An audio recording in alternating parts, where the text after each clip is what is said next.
সে কেন বরবাদ হইল?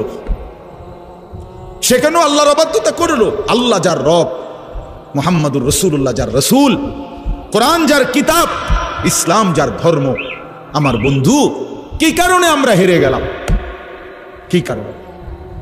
কি কারণ? আজকের পৃথিবীতে যারা, আমার ভাই, আমার এই শেষ কথাগুলো মনোযোগ দিয়ে শুনুন। আজকের পৃথিবীতে যারা খ্রিস্টান, সারা পৃথিবীতে, গোটা ইউরোপের সব খ্রিস্টান, তাদের কারো কাছে, কসম আল্লাহ, তাদের কারো কাছে, খ্রিস্টানরা ঈসা নবীর অনুসারী, কিন্তু তাদের কাছে ঈসা নবীর উপরে নাজিলকৃত আল্লাহ যেই ইনজিল কিতাব নাজিল করছে, আসমানি কিতাব, ওই আসমানি কিতাবের কোনো নিখুঁত কপি, ওই কিতাবের কোনো মূল কপি সারা পৃথিবীর, এই মুহূর্তে সারা পৃথিবীতে যত কোটি কোটি খ্রিস্টান আছে, যত জাদুঘর আছে তাদের, যত গবেষণাগার আছে তাদের, কারো কাছে, তাদের কাছে একটি নিখুঁত আল্লাহ কর্তৃক নাজিলকৃত ইনজিল আসমানি কিতাব তাদের কাছে নাই। কসম আল্লাহ, এটা তারাও মানে, তাদের কাছেও স্বীকৃত। এই ইনজিল নামে, বাইবেল নামে, কিতাবুল মুকাদ্দাস, কখনো নাম দেয় কিতাবুল মুকাদ্দাস, কখনো নাম দেয় ইনজিল শরীফ, কখনো নাম দেয় বাইবেল শরীফ, এক এক সময় এক এক শরীফ নাম দেয়, কিন্তু কোনো শরীফে আসল শরীফ না, সব হলো নকল শরীফ, আসলি না। এগুলো সব ঈসা আলাইহিস সালামকে আল্লাহ তাআলা আসমানে তুলে নেওয়ারও কমপক্ষে 600 বছর পরে লিখিত, তাদের পরবর্তী কোনো মনীষী, গুরু, ধর্মযাজকদের এই বিভিন্ন মানুষের মুখে মুখে প্রচারিত বিভিন্ন মুখ নিঃসৃত কথা বানাইয়া সানাইয়া এগুলা লিখস।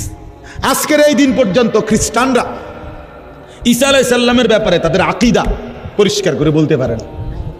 তাদের কথা হইল ঈসা, মরিয়ম, আল্লাহ, এই 3 খোদা। নাউজুবিল্লাহ। তো বলে যে আল্লাহ যে এক, তোমাদের কিতাবও তো আছে, কহ এটাও ঠিক। আল্লাহ এক, এক খোদা, এটাও ঠিক। তাহলে যদি বলো যে 3 খোদা, এইটাও ঠিক। তো 1 খোদা, 3 খোদা, 3 খোদাই 1 খোদা, তো এটা কেমনে ঠিক? কয় এমনি ঠিক, যেমনি কই এমনি ঠিক, যেমনি কয় এমনি। না বুঝাইতে পারলে মনে করেন আমার দাদা, আমার জ্যাঠারে, আমার দাদার খুব রাগ ছিল, প্রচন্ড রাগী মানুষ ছিলেন আমার দাদা। তো ক্ষেতের মধ্যে ধান, আরে ক্ষেত ওই গরু দিয়া, হালের গরু দিয়া ক্ষেতে হাল চাষ করবার সময় আমার বড় জ্যাঠা কি কথা মনো দেরি করছে না জানি কি, দাদা এই গরুরে যেটা দিয়ে বাইরায়, যে আগের দিনের, হ্যাঁ, এইগুলা দিয়ে ফিরতে ফিরতে জ্যাঠার এগুলো শোয়াই লাইছে খেতে কাদার মধ্যে। তো জ্যাঠার খুব জ্বর উঠছে, অসুস্থ হয়ে গেছে জ্যাঠা। আমার আব্বা শহর থেকে, আমার আব্বা শহরে চাকরি করতেন, আব্বা একদিন পরে শূন্যা গেছে, গিয়া সব ঘটনা টটনা আমার জ্যাঠার থেকে শূন্যা আমার আব্বা বুঝছে যে আমার জ্যাঠার কোনো দোষ নেই। আমার দাদা এটা না বুঝা মারছে আব্বাটারে। তো দাদারে আমার আব্বা এটা বুঝাইয়া কইছে, আব্বা আপনি যে আব্বাটারে মারলেন বড় মিয়ারে, এইভাবে বুঝাই কইছে যে আপনার এটা ভুল হয়েছে, আপনি মানে মূলত এই ঘটনা উনি করে নাই বা এই কারণে যেটা।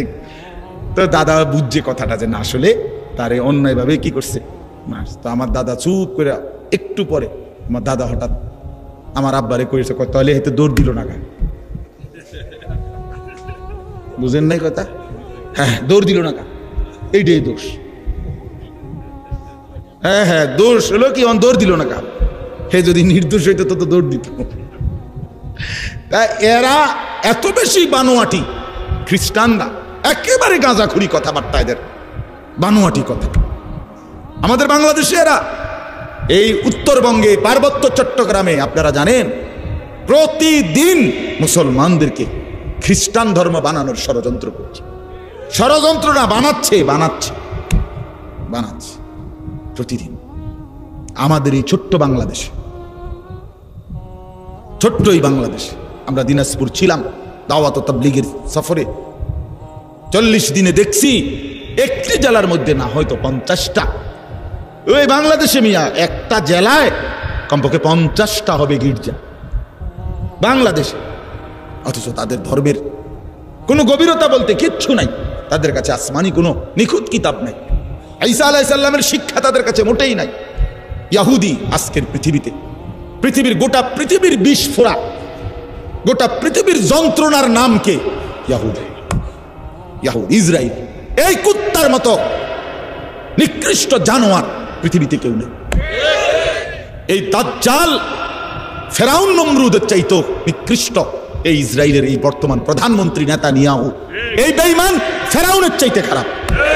ফেরাউন এত জঘন্য ছিল না, নমরুদ এত জঘন্য ছিল না, এত হিংস্র।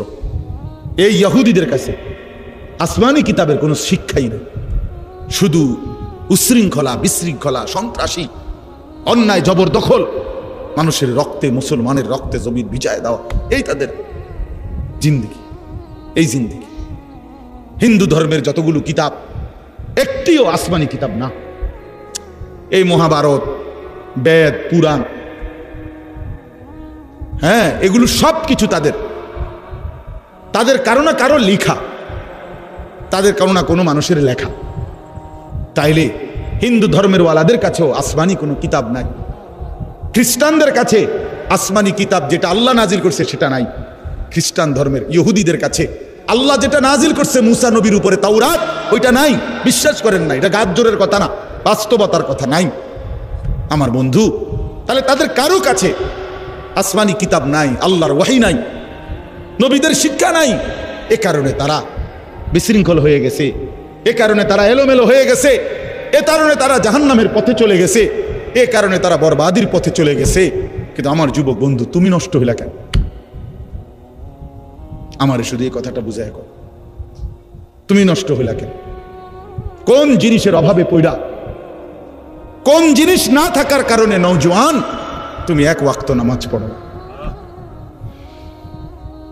তোমার কি আল্লাহ নাই? তোমার কি রসুল নাই? তোমার কি কিতাব নাই? তোমার কি কোনো ধর্ম নাই? তুমি এত বড় জানোয়ার হইলা কেমনে? খোদার 365 দিনে এক বছরে কোনো দিন ফজরের নামাজ পড়লা না, তুমি এত বড় নিকৃষ্ট পশু কেমনে হইলা? কি কারণে হারায় গেলা? তুমি নষ্ট হয়ে গেল। আপনারা বলেন, আপনারা যারা বছরের পর বছর সুদ খান, ঘুষ খান, কিস্তি নেন, কি কারণে বাবা? আল্লাহকে চেনেন না, এ কারণে না? আপনাদের কোনো নবী নাই, আপনাদের কোনো কিতাব নাই, তাহলে ওই নাফরমান, তাহলে সুদ খান কেন? হারাম কর। কিস্তি নেন কেন? আল্লাহ থেকে নিজেকে আলাদা করে দিলেন কেন? রাসূলুল্লাহ সাল্লাল্লাহু আলাইহি ওয়াসাল্লাম থেকে নিজেকে আলাদা করলেন কেন? কথা বলেন না কেন?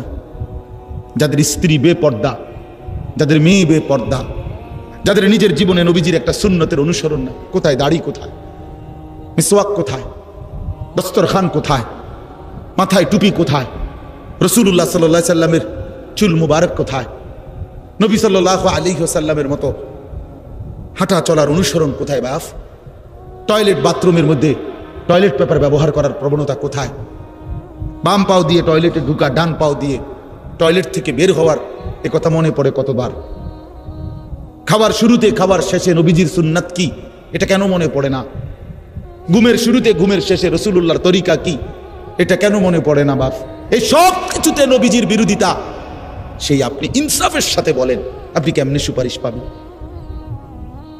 আমার ভাই, রাগ হইয়েন না। ওই সুন্নি ওয়াহাবি লইয়া ঠেলাঠেলি আপনি রাখেন না, আপনি এমনি আগে বুঝ করেন না। আপনি আমার তরিকাভুক্ত হনে দরকার নাই তো, আমার গাড়িতে এত মানুষের জায়গা নাই। আপনি ইনসাফের সাথে বলেন, রাসূলুল্লাহ সাল্লাল্লাহু আলাইহি ওয়াসাল্লামের সাথে সামনে কিভাবে দাঁড়াবেন? ফাকাইফা ইদা জিনা মিন কুল্লি উম্মাতিন বিশাহীদ, এই সূরাতে আছে না, জিনা বিকা আলা হাউলাই শাহীদা। সূরা নিসার 40 নম্বর আয়াত। আল্লাহ রাব্বুল আলামিন বলেন, বন্ধু, সমস্ত নবীদেরকে আমি আল্লাহ ওই নবীর উম্মতের আমলনামা ওই নবীদেরকে সামনে রেখেই পেশ করব। আর আপনাকেও ওয়াদা দিলাম বন্ধু, আপনার উম্মতের আমলনামাও আপনাকে সামনে রেখেই খুলব, আপনার সামনে খুলব। আপনার উম্মতের প্রত্যেকের আমলনামা আপনি চোখে দেখবেন, আপনারে দেখাইয়া বন্ধু আমি আল্লাহ ফয়সালা করব। আল্লাহর নবী উম্মতের আমলনামা দেখবেন, উম্মতের আমলনামা দেখে যদি আল্লাহর নবী পৃষ্ঠার পর পৃষ্ঠা উল্টায়, আর যদি দেখে উম্মত 30 বছরের ভিতরে কোনোদিন 5 ওয়াক্ত নামাজ পড়ো নাই, 20 বছরে কোনোদিন সুদের লেনদেন ছাড়ো নাই, প্রতিদিন ওজনে কম দিছ, প্রতিদিন ব্যবসায় কাস্টমারকে ঠকাইছ, প্রতিদিন পণ্যের গুণাগুণ মিথ্যা বলেছ, হারাম রোজগারের ফিকিরে ছিলা, ঘরে রঙিন টেলিভিশন চলছে, স্ত্রী বেপর্দা, মেয়েটাও বেপর্দা, ছেলেটাও নামাজ পড়ে না, ঘরের কেউ ফজরের নামাজে ওঠে না, চেহারায় সুরতে চলনে বলনে কোনো কিছুতেই রাসূলুল্লাহর সুন্নাতের কোনো নমুনা নাই। আল্লাহর নবী খোদার কসম চোখের পানি ফেলে দিবেন। আল্লাহর নবী বলবেন, উম্মত আমার 23টা বছরের এই রক্ত পানি করা মেহনত বিনিময়ে এটা আমার সামনে কি আনলা উম্মত? আমার মতো এত বড় শ্রেষ্ঠ নবী, আমার মতো এত বড় শ্রেষ্ঠ রাসূলকে তুমি এতটুকু মূল্যায়ন করলা না। এর চাইতে দামি কারে দিলে তুমি মূল্যায়ন করতা? এর চাইতে দামি কোন কিতাব দিলে তুমি মূল্যায়ন করতা? এর চাইতে দামি কোন রাসূলকে দিলে তুমি মূল্যায়ন করতা? বলেন, আমাদের নবীর চাইতে শ্রেষ্ঠ কে? আমাদের কোরআনের চাইতে শ্রেষ্ঠ কে? আমাদের ইসলামের চাইতে শ্রেষ্ঠ কে বন্ধু? তাইলে এতগুলো শ্রেষ্ঠ জিনিস দিও তোমার মন ভরাইতে পারলো না। ওফো, কি পরিমাণ গাদ্দার, কি পরিমাণ গাদ্দার! এই নাফরমান, কি পরিমাণ গাদ্দার তুমি! যুবক ছেলেরা, তোমরা যারা নামাজ পড়ো না, হ্যাঁ, তোমরা নিকৃষ্ট গাদ্দার, একেবারে নিকৃষ্ট মানুষ, একেবারে নিকৃষ্ট মানুষ, অসভ্য মানুষ। জন্তু জানোয়ার এত খারাপ না, বেনামাজি যত নিকৃষ্ট। এটা কুকুর, বিড়াল, গরু, ছাগল এত নিকৃষ্ট না। না বেটা, এত ফালতু না। কুত্তা আল্লাহর নাফরমানি করে না, বিড়াল আল্লাহর নাফরমানি করে না, শুকর আল্লাহর নাফরমানি করে না। ওরে আল্লাহ বানাইছে যেমন ওই আছে হেমন, ওর নাফরমানি কি আবার? কথা বলেন না কেন? কুকুরের কোনো হালাল হারাম আছে? বিড়ালের জন্য কোনো হালাল হারাম আছে? তো হে নাফরমানি কি তাবার? তুমি করলা নাকি? ফাবিআইয়ি হাদিসিন বা'দাহু ইউমিনুন। বন্ধু আমার, কোরআনুল কারীমের মধ্যে আছে, আল্লাহ বলেন, অনেকক্ষণ আল্লাহ তাআলা জাহান্নামীদের কথা বলতে বলতে আল্লাহ একটা পর্যায়ে একটা সূরার লাস্ট আয়াতে আল্লাহ বললেন, বান্দা ফাবিআইয়ি হাদিসিন বা'দাহু ইউমিনুন, আমার বান্দা এরপরে আর কোন কথা বললে তুমি ঈমান আনতা? আল্লাহ আফসোস করে, আমার বান্দা আর কেমনে বললে, আমি আল্লাহ আর কেমনে বললে তুমি ঈমান আনতা?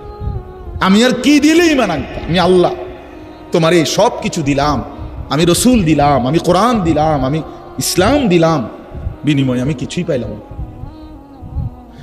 একটা সেজদাও পাইলাম না, একটা সেজদাও পাইলাম। আল্লাহ আমাদেরকে মাফ করে দেন, আল্লাহ আমাদেরকে বুঝ দান করেন। যুবকরা, বয়স্ক চাচারা, বাবারা, জিন্দিগিটা শেষ করে দিয়ে রাসূলুল্লাহ সাল্লাল্লাহু আলাইহি সাল্লামের অনুসরণ ছাড়া খোদার কসম সুপারিশ মিলবে না। এত রং না বাপ, সুপারিশটা আপনারা যারা মনে করছেন মামুর বাড়ি, হ্যাঁ না চাচা, নবীজির সুপারিশ হাউজে কাউসারের পানি, ইডি জিলাপি দিয়া না, বিরিয়ানি দিয়া না, খিচুড়ি দিয়া না, রাগ হওয়ার সুযোগ নাই। হ্যাঁ, প্রতারিত হইয়েন না। আপনি আমার দলভুক্ত হওয়ার দরকার নাই, আপনি আপনার জায়গাতে থাকেন, আপনি আপনার তরিকাতেই থাকেন, কিন্তু ধোকা খাইয়েন না, ধোকা খাইয়েন, ধোকা খাইয়েন না, প্রতারিত হইয়েন না। শুধু গান, শুধু গজল, শুধু ঢোল, শুধু ফুল, শুধু মিছিল, শুধু স্লোগান, হ্যাঁ, শুধু জিলাপি, শুধু বিরিয়ানি না বন্ধু। এত বড় শ্রেষ্ঠতম রাসূল 23 বছরে এই সামান্য এই কয়েকটা বিষয়ের জন্য আমাদের কাছ থেকে চেয়ে নবীজি আমাদের কাছ থেকে ভালোবাসার দাবিতে কয়টা বিরিয়ানি আর কয়টা জিলাপি আর কয়টা খিচুড়ি, আর আমরা নবীর জন্য একটা গাড়িতে ফুল লাগাবো আর কিছু প্লে কার্ড দিয়ে আমরা স্লোগান দেব, চিৎকার দেব, হই হুল্লোড় করবো। খালাস, 23 বছরের রাসূলুল্লাহ সাল্লাল্লাহু আলাইহি সাল্লামের মেহনতের হক আদায় হয়ে গেছে তো? এটা ইনসাফ বলে? তাইফের রক্তের বদলা হলো তো? উহুদের দান দান শহীদের বদলা হলো তো? পেটে পাথর বাঁধা এই ক্ষুধার কষ্টে এটার হক আদায় হয়ে গেছে তো? তাইলে তাইলে কিতা সুন্নি কিতা ওয়াহাবি কিতা? হ্যাঁ, কিতা আসলে কে লাগাই দিল? এটা কে লাগাই দিল? কি লাগাই দিল? যদি সুন্নি মানে হয় রাসূলুল্লাহ সাল্লাল্লাহু আলাইহি সাল্লামের সুন্নাত ওয়ালা, তো এটাও তো মুমিনের হওয়া দরকার। যদি ওয়াহাবি অর্থ তো হলো আল্লাহ ওয়ালা, আল্লাহর নাম এটা ওয়াহাব, তো আল্লাহ ওয়ালাও তো মুমিনের হওয়া দরকার, নবী ওয়ালাও তো মুমিনের হওয়া দরকার। আল্লাহ তো বলছেন ওয়া মান ইউতিইল্লাহ ওয়ার রাসূল, আল্লাহর আনুগত্য যে করবে, রাসূলের আনুগত্য যে করবে, তো এক মুমিন তো আল্লাহ ওয়ালাও হওয়া দরকার, নবী ওয়ালাও হওয়া দরকার। কথা বলে নামাজ পড়বেন আল্লাহর হুকুম, অনুসরণ করবেন রাসূলের তরিকা। রোজা রাখবেন আল্লাহর হুকুম, কিন্তু অনুসরণ করবেন রাসূলের তরিকা। সোজা হিসাব, সোজা হিসাব। এই জন্য আপনাদের কাছে আমার অনুরোধ, মেহেরবানি করে ছেলেরা, বাবারা, পর্দার আড়ালের মা বোনরা সবাই মিলে সিদ্ধান্ত, এত বোকা হইয়েন না, এত বোকা হইয়েন, এত বোকা হইয়েন। অনেক ছেলে দেখেন তাকাইয়া, মাশাআল্লাহ অনেক ছেলে বসছে, কিন্তু বন্ধু চেহারা দেখলেই বোঝা যায় নামাজ পড়ো না। চেহারায় দয়া মায়া নাই, চেহারায় দয়া মায়া নাই, চুলের কোনো সাইজ নাই, চেহারার কোনো সুরত নাই, জামা কাপড় পোশাকের কোনো তাল নাই। কি করো, কি খাও, কোথায় রাত কাটাও, সারা রাত এই এক মোবাইল দিয়ে জিন্দিগি পার করতেছ। এটা সুস্থ স্বাভাবিক মানুষ হইতে পারে না। এত ছবি, এত নারী, এত উলঙ্গ দৃশ্য কোনো স্বাভাবিক মানুষ দেখে না। এ তো পাগল ছাড়া, মাতাল ছাড়া আর কেউ না, আর কেউ এক ওয়াক্ত নামাজ পড়তে পারে না, মন চায় না। আমি সেদিন বললাম যে আপন মা জীবিত, আমার এই কথাটা শেষ খেয়াল করে, আপন মা বাবা জীবিত, ঘরে ছেলেটা ঘরে ঘুমায়, বাপ মাও আছে, কিন্তু বছরের পর বছর কোনোদিন নামাজ পড়ে না, বাপ মাও কিছু বলে না। আরে বাবা, বিশ্বাস করেন, আমার কাছে মনে হয় জানেন যে এই সন্তানের উপরে আল্লাহর এত বড় লানত পড়ছে, খোদার গজব পড়ছে তার উপরে, যে আল্লাহ তাআলা তার মা বাবার কলিজার থেকেও এই সন্তানের আখিরাতের ফিকির সরাই দিয়েছে। আপন মা বাবা আর আপন সন্তানের ফিকির করে, যা তুই বাদ, তুই নষ্ট হয়ে যা, দাঁত নষ্ট হয়ে যা। এই জন্য আমি অনুরোধ করছি, একটা ছেলেও যদি শুনে থাকেন, একটা বাবাও শুনে থাকেন, পুরা কোরআনুল কারীমের মধ্যে আল্লাহ তাআলা বিশ্বাস করে।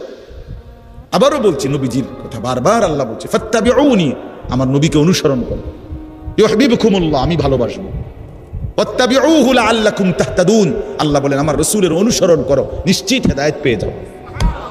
আল্লাহ বলেন ফাল্লাযীনা আমানু বিহি ওয়া আযযারুহু ওয়া নাসারুহু ওয়াত্তাবাউন নূরাল্লাযী উনজিলা মাআহু, যারা আমার রাসূলের প্রতি ঈমান আনবে, আমার রাসূলকে সম্মান করবে, আমার রাসূলের দ্বীনের কাজে সাহায্য করবে, আমার রাসূলের উপরে নাজিলকৃত কোরআনকে যারা অনুসরণ করবে, খোদার কসম আল্লাহ বলছে উলাইকা হুমুল মুফলিহুন, তারা নিশ্চিত সফল কৃতকার্য জান্নাতি। পুরা কোরআনে আল্লাহ বলছেন রাসূলুল্লাহ সাল্লাল্লাহু আলাইহি ওয়াসাল্লামের ভালোবাসা আল্লাহ তাআলা অনুসরণের মাধ্যমে বুঝাইছেন। অনুসরণ সুন্নাত মোতাবেক, পেশাব পায়খানা, ওযু, গোসল, হ্যাঁ, হাঁটা চলা, উঠা বসা, খানা খাদ্য, ঘর পরিবার, স্ত্রী সংসার, বাজার ব্যবসা, আয় রোজগার, লেনদেন, দেশ জাতি রাষ্ট্র পরিচালনা, সকল বিষয়ে আল্লাহ নবী সাল্লাল্লাহু আলাইহি ওয়াসাল্লামের তরিকা অনুসরণ করা। বলে আমি এক লগে হুজুর সবডি কুলামু পারমুনি, আপনি সবই পারতেন না বললা শুরুই করতেন না, এটা কোন কথা? কথা বুঝেন নাই আপনি? আমাদের আরবিতে একটা প্রবাদ আছে, মালা ইউদরিকু কুল্লু লা ইয়াতরুকু কুল্লু, যেটা তুমি ফুরাটা ফাটতা না, এই কারণে ফুরাটা ছাইরো না। বুঝেন নাই কথাটা? হ্যাঁ, এই জন্য আজকে ইনশাআল্লাহ আমরা এই সিদ্ধান্ত নেই প্রত্যেকেই যে আমরা প্রিয় নবী সাল্লাল্লাহু আলাইহি ওয়াসাল্লামকে অনুসরণের মাধ্যমে ভালোবাসব। কিসের মাধ্যমে কোন? আবার বলেন ভাই, কিসের মাধ্যমে? হ্যাঁ, ঝগড়াঝাটির কোনো দরকার নেই, জান্নাতে যাওয়া দরকার। সবাই নিয়ত করেন ইনশাআল্লাহ যে সবাই জান্নাতি হবে, জান্নাতি হওয়া দরকার। জাহান্নাম টিকবেন না, কবরের আযাবে টিকবেন না, টিকবেন না, কবরের আযাবে টিকবেন না। হ্যাঁ, আমরা কিতাবে পড়ছি ঈসা আলাইহিস সালাম, নূহ আলাইহিস সালামের জামানার ওনার একজন সন্তানকে কবর থেকে উঠাইছেন আল্লাহর কুদরতে। দেখছেন ওনার চুল দাড়ি সাদা হয়ে গেছে, তো নূহ আলাইহিস সালামের জামানার মানুষের চুল দাড়ি সাদা হতো না, কিতাবে আছে, যত বৃদ্ধই হইতো। ঈসা আলাইহিস সালাম জিজ্ঞেস করছে, আপনার চুল দাড়ি সাদা হলো কেন? কোচে বলে, শুনেন, 450 বছর দুনিয়ার হায়াত পাইছি আমি, আমার কোনোদিন চুল দাড়ি সাদা ছিল না, হয় নাই। কিন্তু শুধুমাত্র মালাকুল মউত আজরাইল যখন আমার জান কবজ করে, তিনি বলেন, ওই নূহ আলাইহিস সালামের বংশধর বলে, আল্লাহর কসম, এই জান কবজের সময় সাকরাতুল মউত, মৃত্যুর যেই যন্ত্রণাটা লাগছে, ওই এইটুকু যন্ত্রণায় আমার চুল দাড়ি সাদা হয়ে গেছে। এরপরে তো রয়েছে বাপ, এরপরে তো রয়েছে সামনে, এরপরে তো সামনে রয়েছে হযরত, আমার কাছে কিতাব, আমার গাড়িতে কিতাবটা আছে।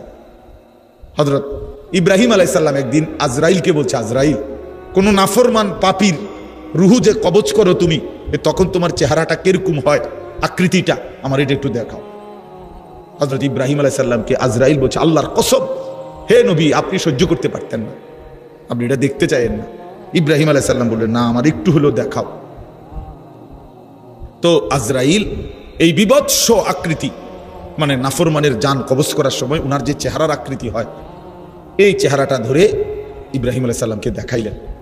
বিশ্বাস করেন, এই কিতাবে আছে, ইমাম কুরতুবীর কিতাব। ইব্রাহিম আলাইহিস সালাম একটা চিৎকার মাইরা বেহুশ হয়ে গেছে।